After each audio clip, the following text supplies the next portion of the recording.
या दोघांसोबत जे घडले ना ते कोणा दुश्मनासोबत सुद्धा घडायला नाही पाहिजे. हा मुलगा त्याच्या गर्लफ्रेंडला सतत बोलत असतो की तुम्हाला सतत कॉल करते, सतत मेसेज करते, खूप जास्त परेशान करते, तुला दुसरं काही काम नाही का?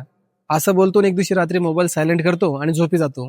दुसऱ्या दिवशी सकाळी उठल्यानंतर बघतो तर मोबाईलवरती 50 मिस कॉल आलेले असतात. आता ते 50 मिस कॉल बघून त्याच्या डोक्यात विचार येतो का आज तर हिने हद्दच पार केली आहे.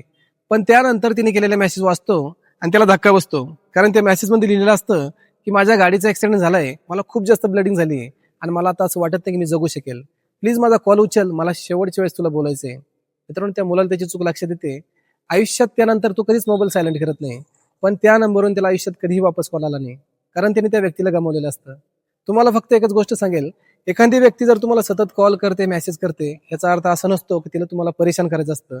काय सांगते तर ती व्यक्ती तुमच्या बगैर राहू शकत नसेल, ती तुमच्यावर खूप जास्त प्रेम करत असेल. जर सहमत असेल ना, तर नक्की हा व्हिडिओ आपल्या पार्टनरपर्यंत पोहोचवा.